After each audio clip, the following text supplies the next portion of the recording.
नमस्ते, मैं चंद्रशेखर आप सभी को मैं अपने चैनल डिलीजेंट एकेडमी में स्वागत करता हूं। हम लोग बिहार एसएससी के लिए एक मैथ का सीरीज स्टार्ट किए थे, जिसमें हम लोग प्रत्येक दिन बिहार एसएससी में आए हुए मैथ का प्रीवियस ईयर क्वेश्चन और उस पर आधारित मैथ का क्वेश्चन कर रहे हैं। चलिए आज उस सीरीज में हम लोग आगे की तरफ चलते हैं। इससे पहले अगर आप मेरे चैनल पर नए हो तो चैनल को सब्सक्राइब कर लें और बेल आइकन को प्रेस करना बिल्कुल ना भूलें, ताकि आपको सबसे पहले लेटेस्ट नोटिफिकेशन मिलता रहे। चलिए अब हम लोग क्वेश्चन की तरफ चलते हैं। देखिए हमारा क्वेश्चन क्या दिया हुआ है। हमारा क्वेश्चन दिया एक ट्रेन को पी और क्यू स्टेशनों के बीच की यात्रा में 1 घंटा 30 मिनट का समय लगता है। यदि वह अपनी सामान्य चाल की 5/6 चाल से चले तो इसे पी और क्यू स्टेशनों के बीच की यात्रा में कितना समय लगेगा। देखिए हमें क्वेश्चन में क्या दिया हुआ है। हमें क्वेश्चन में दिया है कि एक ट्रेन जो है पी और क्यू दो स्टेशन के बीच की दूरी अगर अपनी सामान्य स्पीड से जा रही है तो 1 घंटा 30 मिनट का समय लग रहा है। तो हमसे पूछ रहा है कि अगर वह अपनी सामान्य स्पीड के 5/6 स्पीड से पी और क्यू दो स्टेशन के बीच की दूरी चलेगी तो कितना समय लगेगा। यानी पहले भी ट्रेन जो है पी और क्यू दो स्टेशन के बीच की दूरी चल रही थी और अभी भी ट्रेन पी और क्यू दो स्टेशन के बीच की दूरी चल रही है। यानी पहले जितना दूरी चल रही थी अब भी जो है उतना ही दूरी चल रही है। डिस्टेंस क्या है, फिक्स है। तो देखिए डिस्टेंस जब फिक्स होता है तो एक हमारा कंसेप्ट होता है कि जो हमारा स्पीड का रेशियो होगा उसका अपोजिट क्या होगा, हमारा टाइम का रेशियो होगा। तो देखिए हम यहां से स्पीड का रेशियो निकाल सकते हैं। हम यहां से स्पीड का रेशियो निकालेंगे। देखिए अगर हमने मान लिया कि उसका सामान्य स्पीड अगर 6 यूनिट था तो बाद में उसका स्पीड क्या हो गया, 6 का 5/6 यानी स्पीड कितना हो जाएगा, 5 यूनिट। तो देखिए स्पीड का रेशियो क्या निकल के आ गया, 6:5 निकल के आ गया। तो हम यहां से टाइम का रेशियो निकाल सकते हैं। टाइम का रेशियो क्या हो जाएगा, इसका अपोजिट, यानी टाइम का रेशियो हो जाएगा 5:6 हो जाएगा। तो देखिए यहां से हमारा समय क्या निकल के आ गया कि जब अपनी सामान्य स्पीड से जा रही थी ट्रेन तो 5 यूनिट का समय लग रहा था। तो जब अपनी सामान्य स्पीड के 5/6 स्पीड से जा रही है तो कितना समय लग रहा है, 6 यूनिट का समय लग रहा है। लेकिन हमें क्वेश्चन में दिया है कि जब अपनी सामान्य स्पीड से जा रही है तो 1 घंटा 30 मिनट का समय लग रहा है और यहां समय कितना लग रहा है, 5 यूनिट। यानी इस 5 यूनिट का वैल्यू हमें क्वेश्चन में क्या दिया है, 1 घंटा 30 मिनट। तो हम 1 घंटा 30 मिनट को मिनट में चेंज कर लेते हैं तो ये हमारा कितना हो जाएगा, 90 मिनट। यानी इस 5 यूनिट का वैल्यू हमें क्वेश्चन में क्या दिया, 90 मिनट दिया है। तो देखिए इस 5 में हम कितना से गुना करेंगे तो हमारा 90 हो जाएगा। यानी हम इस 5 में अगर 18 से गुना कर लेंगे तो हमारा क्या हो जाएगा, 90 मिनट हो जाएगा। तो हमें इस 6 में भी 18 से गुना करना पड़ेगा। हम इस 6 में 18 से गुना करेंगे तो ये हमारा कितना हो जाएगा, 108 मिनट हो जाएगा। हमारा आंसर क्या निकल के आ गया, 108 मिनट। हम इस 108 मिनट को अगर घंटा में चेंज कर लें तो ये हमारा क्या हो जाएगा, ये हमारा हो जाएगा 1 घंटा 48 मिनट। यानी ट्रेन जो है उस दूरी को कितना समय में चल जाएगी, 1 घंटा 48 मिनट में चल जाएगी। हमारा आंसर क्या निकल के आ गया, 1 घंटा 48 मिनट। चलिए क्वेश्चन समझ में आ गया होगा। नेक्स्ट क्वेश्चन पे चलते हैं। देखिए हमारा क्वेश्चन क्या दिया हुआ है। हमारा क्वेश्चन है एक वस्तु का अंकित मूल्य 400 रुपया है। अंकित मूल्य पर 20% की छूट देने के बाद दुकानदार को 48 रुपए की हानि होती है। हानि का प्रतिशत ज्ञात करें। हमें क्या निकालना, हानि का प्रतिशत निकालना है। तो देखिए हम लाभ प्रतिशत या हानि प्रतिशत किस पे काउंट करते हैं, क्रय मूल्य पे काउंट करते हैं। तो हमें सबसे पहले क्या निकालना पड़ेगा, क्रय मूल्य निकालना पड़ेगा। अब देखिए हमें क्वेश्चन में क्या दिया हुआ है, हमें क्वेश्चन में वस्तु का अंकित मूल्य दिया है, यानी हमें एमपी दिया हुआ है। हमें एमपी कितना दिया हुआ है, 400 रुपया। हमें एमपी क्या दिया है, 400 रुपया। और हमें क्वेश्चन में क्या दिया, डिस्काउंट दिया हुआ है। हमें डिस्काउंट कितना दिया हुआ है, हमें डिस्काउंट दिया हुआ है 20% दिया हुआ है। देखिए हमें एमपी दिया हुआ है, डिस्काउंट दिया हुआ है, तो हम यहां से एसपी निकाल सकते हैं। एसपी हमारा क्या हो जाएगा, हम इसका अगर 20% का डिस्काउंट दिया है तो हम इसका 80% निकालेंगे। एमपी का अगर 80% निकालेंगे तो हमारा क्या निकल के आ जाएगा, एसपी निकल के आ जाएगा। तो हम इसका अगर 80% निकालेंगे, 80% कितना हो जाएगा, ये हो जाएगा 320 रुपया। एसपी क्या निकल के आएगा, 320 रुपया। और हमें क्वेश्चन में क्या दिया हुआ है, हमें क्वेश्चन में हानि दिया हुआ है। हमें हानि कितना दिया हुआ है, हमें हानि दिया हुआ है 48 रुपया। अब देखिए हमें एसपी पता चल गया और हमें हानि दिया हुआ है क्वेश्चन में, तो हम यहां से सीपी निकाल सकते हैं। हम यहां से सीपी निकाल सकते हैं। यानी इस एसपी में अगर हम हानि को ऐड कर देंगे तो हमारा क्या निकल के आ जाएगा, सीपी निकल के आ जाएगा। तो सीपी यहां से क्या हो जाएगा, हमारा 368 रुपया हो जाएगा। सीपी क्या हो जाएगा, 368 रुपया। और हमसे पूछ क्या रहा है, हानि प्रतिशत। तो देखिए हम हानि प्रतिशत या लाभ प्रतिशत किस पे काउंट करते हैं, सीपी पे। देखिए हानि कितने का हो रहा है, 48 रुपया का हानि हो रहा है। कितने पे, 368 रुपया पे। गुने हम 100 करेंगे तो यहां से हमारा परसेंटेज निकल के आ जाएगा। अब देखिए हम इसे अगर 4 से काट लें, हम इसे अगर 4 से काट लें तो ये 4 से कितने बार में जाएगा, 12 बार में। ये 4 से कितने बार में जाएगा, ये 4 से चला जाएगा 9 बार में, 2 बार में 92 बार में। अब देखिए हम इसे जो है 4 से काट सकते हैं। ये 4 से 3 बार में चला जाएगा। ये 4 से कितने बार में जाएगा, 2 बार में और 3 बार में। यहां से हमारा क्या निकल के आ जाएगा, यहां से निकल के आ जाएगा 300 बटा 300/23%, 300/23%। अब देखिए हम इसे क्या लिख सकते हैं, हम इसे लिख सकते हैं, अगर हम इसे 23 से काटेंगे तो ये 23 से एक बार में जाएगा, हाथ में 7 70, 23 से 3 बार में हाथ में 1 आ जाएगा, बटा क्या हो जाएगा 23 हो जाएगा। यानी यहां से हमारा क्या निकल के आ गया, 13 सही 1/23% का हानि होगा। हमारा आंसर क्या निकल के आ गया, 13 सही 1/23%। चलिए क्वेश्चन समझ में आ गया होगा, नेक्स्ट क्वेश्चन पे चलते हैं। देखिए हमारा क्वेश्चन क्या दिया हुआ है, हमारा क्वेश्चन दिया एक व्यक्ति 75,000 रुपए की धनराशि 7% के साधारण ब्याज पर 3 वर्षों के लिए उधार लेता है। वह इसे बी को 5% के ब्याज पर 3 वर्षों के लिए उधार देता है। उसे कितने हानि हुई, हमें क्या निकालना है, उस व्यक्ति की हानि निकालना है।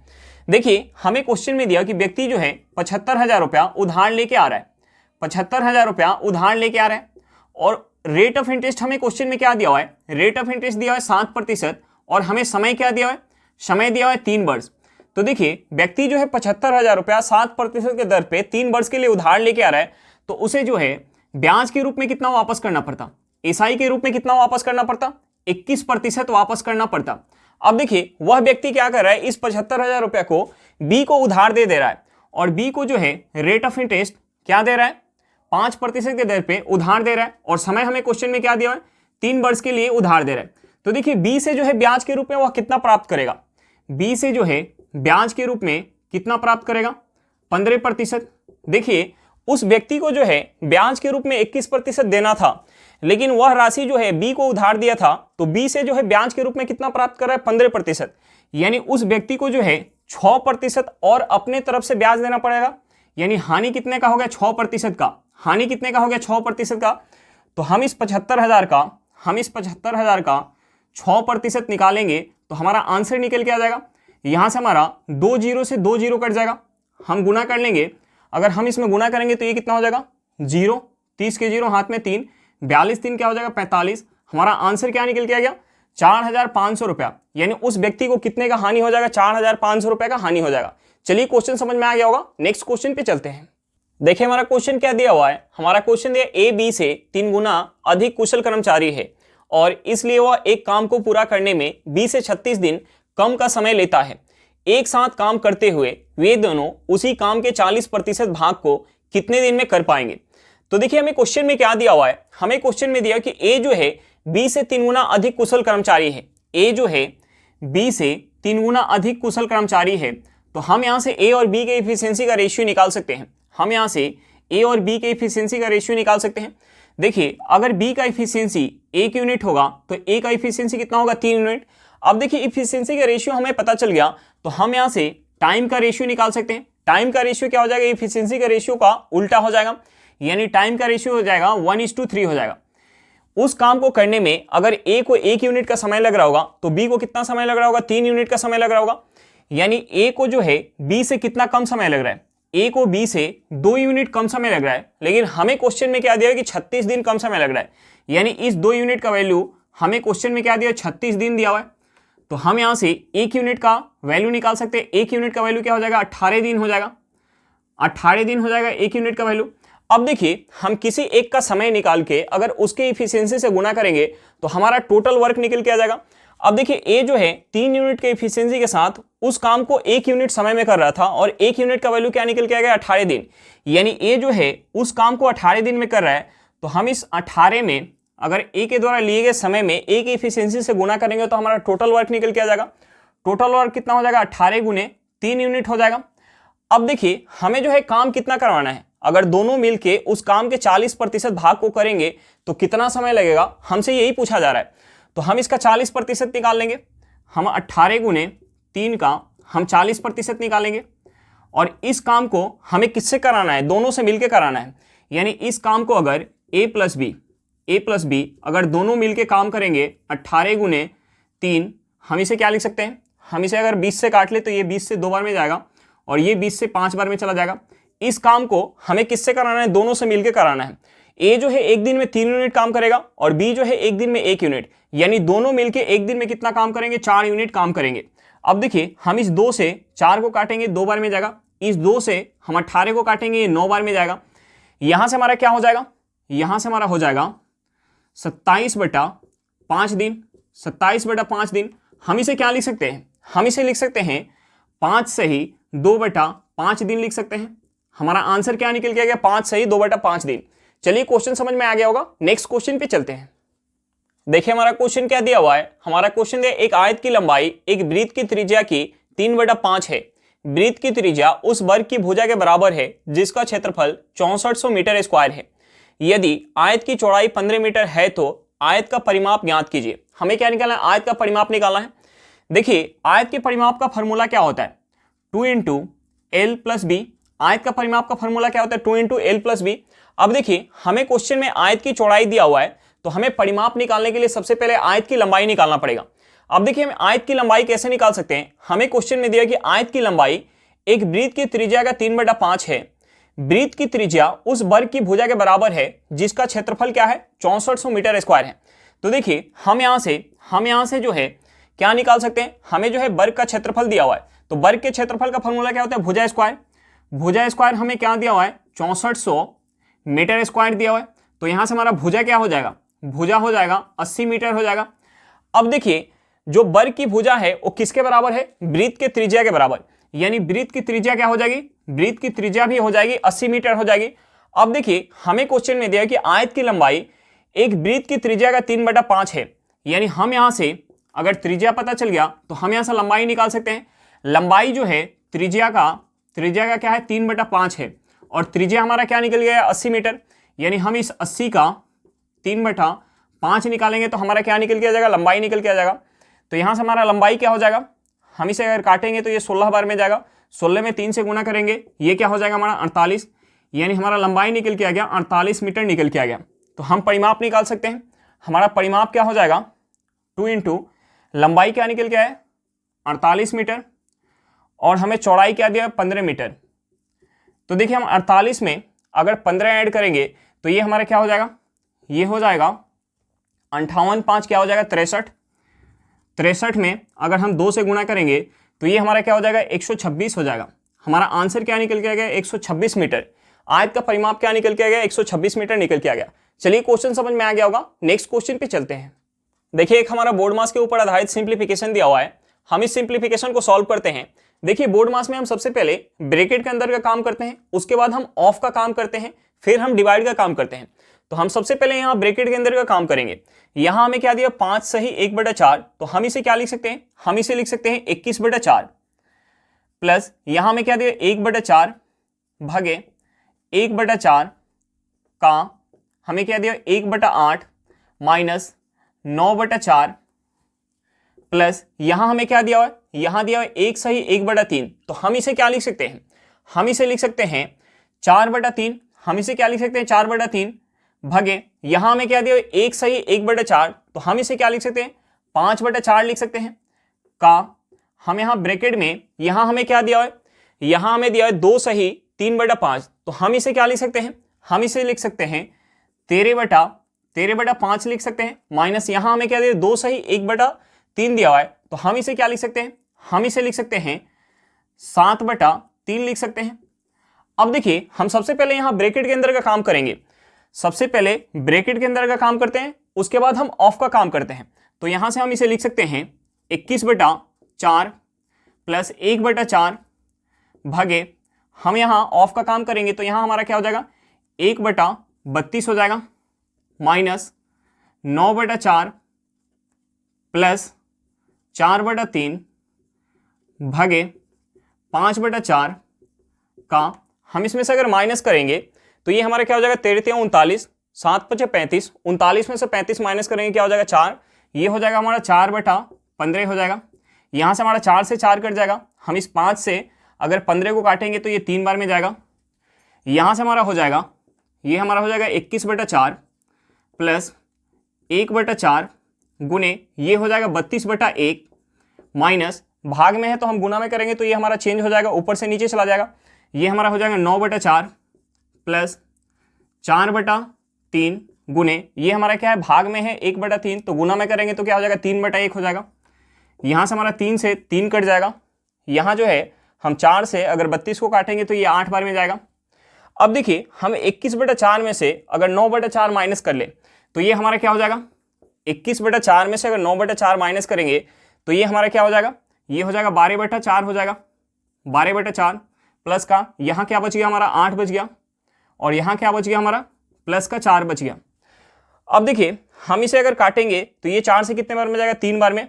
हम इसमें अगर ऐड करेंगे तो ये क्या हो जाएगा, 3 प्लस का 8 क्या हो गया 11, 11 प्लस का 4 क्या हो जाएगा 15। यानी हमारा आंसर क्या निकल के आ गया, 15 निकल के आ गया। चलिए क्वेश्चन समझ में आ गया होगा, नेक्स्ट क्वेश्चन पे चलते हैं। देखिए हमारा क्वेश्चन क्या दिया हुआ है, हमारा क्वेश्चन है 63,800 रुपए की धनराशि को ए और बी के बीच 4:7 के अनुपात में बांटा जाना है। बी के हिस्से में कितने धनराशि आएगी, हमें क्या निकालना है, बी का हिस्सा निकालना है। अब देखिए ए और बी के बीच जो राशि बांटी जा रही है, ए और बी के बीच जो राशि बांटी जा रही है उसका हमें क्या दिया हुआ है, रेशियो दिया है। हमें रेशियो क्या दिया हुआ है, 4:7 दिया हुआ है। हमें रेशियो क्या दिया, 4:7 दिया हुआ है। तो देखिए हमने मान लिया कि उस राशि में से अगर ए को 4 यूनिट मिल रहा होगा तो बी को कितना मिल रहा होगा, 7 यूनिट। यानी यहां से हमारा टोटल राशि क्या हो गई, यहां से हमारा टोटल राशि हो गई 11 यूनिट। लेकिन हमें क्वेश्चन में टोटल राशि क्या दिया हुआ है, 63,800 रुपया। हमें टोटल राशि क्या दिया, 63,800 रुपया दिया हुआ है। तो हम यहां से 1 यूनिट का वैल्यू निकाल सकते हैं। 11 यूनिट का वैल्यू हमें क्वेश्चन में 63,800 रुपया दिया है, तो हम यहां से 1 यूनिट का वैल्यू निकाल सकते हैं। 1 यूनिट का वैल्यू क्या हो जाएगा, हम इसे 11 से काटेंगे, 11 से 5 बार में जाएगा, हाथ में क्या आ जाएगा 8 आ जाएगा, 8 यानी 88, 8 बार में जाएगा 2 जीरो आ जाएगा। 1 यूनिट का वैल्यू क्या निकल के आ गया, 5800 रुपया निकल के आ गया। तो हमसे पूछ क्या रहा है, बी का हिस्सा। बी का हिस्सा कितना है, 7 यूनिट। 7 यूनिट का वैल्यू पूछ रहा है, तो 7 यूनिट का वैल्यू क्या हो जाएगा, हम इसमें 7 से गुणा करेंगे, ये हो जाएगा 0 0, 56 के 6 हाथ में 5, 35 और 5 क्या हो जाएगा 40 हो जाएगा। हमारा आंसर क्या निकल के आ गया, 40,600 रुपया। बी का हिस्सा क्या होगा, 40,600 रुपया होगा। चलिए क्वेश्चन समझ में आ गया होगा, नेक्स्ट क्वेश्चन पे चलते हैं। देखिए हमारा क्वेश्चन क्या दिया हुआ है, हमारा क्वेश्चन दिया सीता और गीता स्थान बी तक पहुंचने के लिए स्थान ए से एक ही समय पर चलना शुरू करती है। स्थान ए से स्थान बी की दूरी 90 किलोमीटर है। सीता की चाल गीता से 3 किलोमीटर पर घंटा कम है। गीता स्थान बी तक पहुंचती है और तुरंत वहां से वापस मुड़ लेती है। वह सीता से स्थान बी से 15 किलोमीटर पहले मिलती है। गीता की चाल कितनी है, हमें क्या निकालना है, गीता की चाल निकालना है। अब देखिए हमें क्वेश्चन में क्या दिया हुआ है, हमें क्वेश्चन में 2 बिंदु दिया हुआ है। हमें क्वेश्चन में 2 बिंदु दिया हुआ है, बिंदु ए और दूसरा बिंदु हमें क्या दिया हुआ है, बी दिया हुआ है। ए और बी के बीच की दूरी हमें क्या दिया हुआ है क्वेश्चन में, 90 किलोमीटर। ए और बी के बीच की दूरी हमें क्वेश्चन में दिया हुआ है 90 किलोमीटर दिया हुआ है। और हमें क्वेश्चन में दिया हुआ है कि दोनों जो है बी तक पहुंचने के लिए ए से एक ही समय पर चलना शुरू करती है। यानी जिस समय पे गीता चल रही है उसी समय पे सीता चलना शुरू कर रही है। और हमें क्वेश्चन में क्या दिया हुआ है, हमें क्वेश्चन में दिया कि सीता की चाल गीता से 3 किलोमीटर पर घंटा कम है। तो देखिए हमने मान लिया कि जो गीता का स्पीड है x किलोमीटर पर घंटा है, तो सीता का स्पीड क्या हो जाएगा, सीता का स्पीड हो जाएगा x - 3 किलोमीटर पर घंटा हो जाएगा। अब देखिए दोनों एक ही समय पर चलना शुरू कर रही है। गीता जिस समय पर चलना शुरू कर रही है उसी समय पर सीता भी चल रही है। और हमें क्वेश्चन में दिया है कि गीता जो है बी पर पहुंच के और तुरंत वापस आके सीता से मिल रही है, तुरंत वापस आके सीता से मिल रही है। और जिस बिंदु पे मिल रही है उस बिंदु का जो दूरी है वो बी से क्या है, 15 किलोमीटर है। यानी बी से 15 किलोमीटर पहले मिल रही है, बी से 15 किलोमीटर पहले। यानी अगर इस बिंदु पे मिल रही है तो इस बिंदु से जो बी की दूरी है वो क्या है, 15 किलोमीटर है।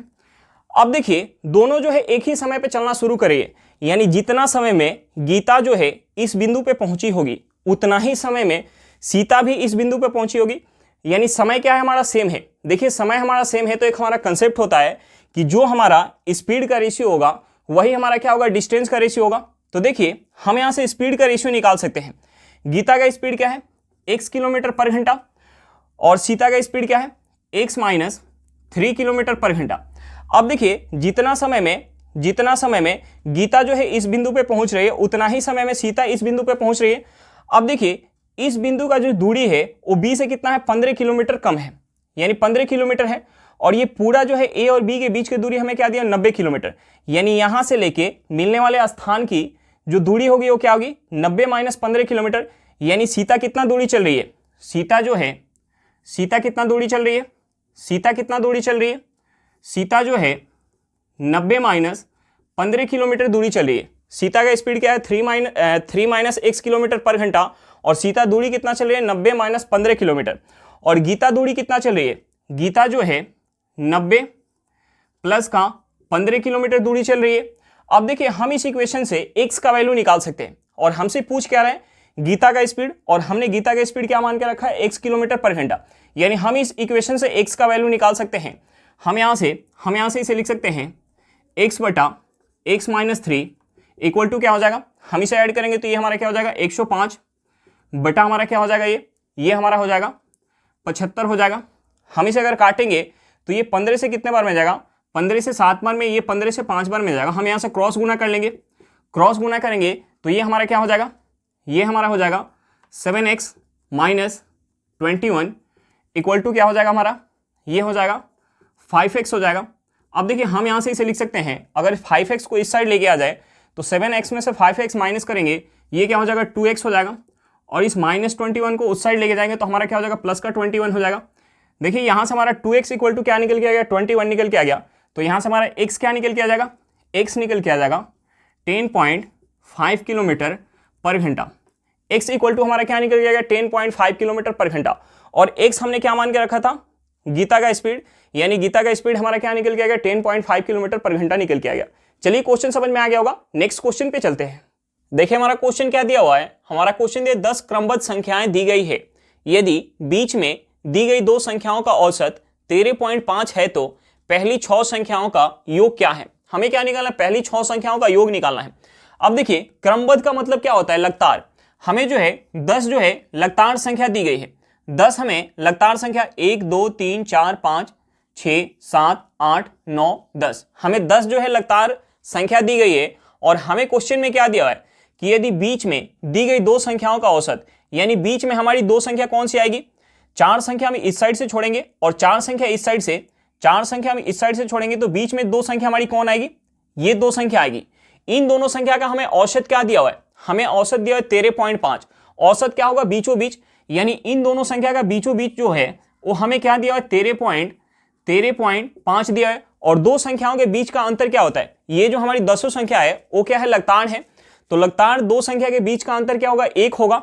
लगातार दो संख्या के बीच का अंतर 1 होगा, यानी ये जो पहली संख्या होगी, इन दोनों में ये पहली संख्या होगी, ये क्या होगी, इससे जो है 0.5 कम होगी, और ये जो संख्या होगी वो जो है इस औसत से 0.5 ज्यादा होगी, यानी ये संख्या क्या हो जाएगी 13 हो जाएगी, और ये संख्या क्या हो जाएगी 14 हो जाएगी। अब देखिए ये संख्या पता चल गया, तो इससे पहले वाली संख्या क्या हो जाएगी 12 हो जाएगी, इससे पहले वाली संख्या क्या हो जाएगी, इससे पहले वाली संख्या हो जाएगी 11, इससे पहले वाली संख्या क्या हो जाएगी, ये हो जाएगी 10, और इससे पहले वाली संख्या क्या हो जाएगी 9 हो जाएगी।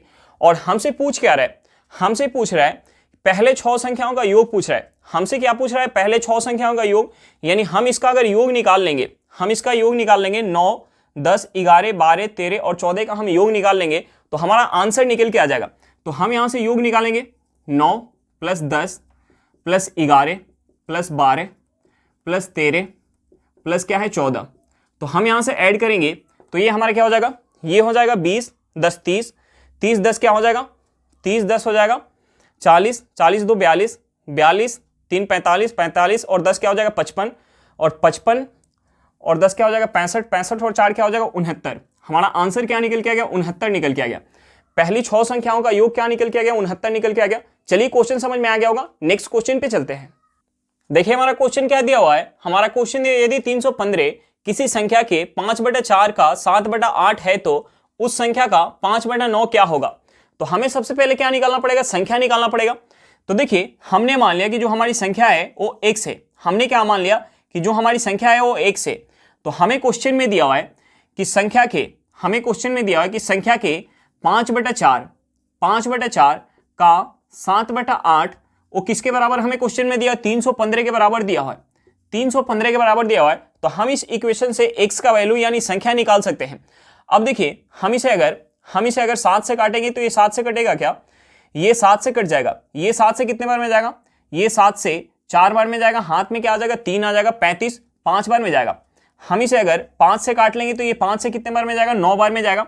हम यहाँ से क्रॉस गुना कर लेंगे, यहाँ से हमारा x इक्वल टू क्या निकल के आ जाएगा 9 × 4 × 8 निकल के आ जाएगा। अब देखिए x का वैल्यू निकल के आ गया, यानी संख्या हमें पता चल गया। तो हमसे क्या पूछ रहा है, हमसे पूछ रहा है कि संख्या का 5/9 क्या होगा। हमें क्या निकालना है, संख्या का 5/9। संख्या हमारी क्या है, संख्या हमारी है 9 × 4 × 8 है। तो हमें क्या निकालना है, इसका निकालना है 5/9। हमें क्या निकालना है, इसका 5/9 निकालना है। तो देखिए यहाँ से हमारा 9 से 9 कट जाएगा, हम यहाँ गुना कर लेंगे, ये हमारा क्या हो जाएगा 8 बजे 40, 40 में अगर 4 से गुना करेंगे तो ये हमारा क्या हो जाएगा 160 हो जाएगा। हमारा आंसर क्या निकल के आ गया 160 निकल के आ गया। चलिए क्वेश्चन समझ में आ गया होगा। आज के लिए इतना ही, फिर मिलते हैं नेक्स्ट क्लास में। अगर क्लास अच्छा लगे तो क्लास को लाइक करिएगा, अगर आप मेरे चैनल पर नए हो तो चैनल को सब्सक्राइब करिएगा और क्लास को अपने दोस्तों के साथ शेयर करना बिल्कुल मत भूलिएगा। चलिए बाय बाय।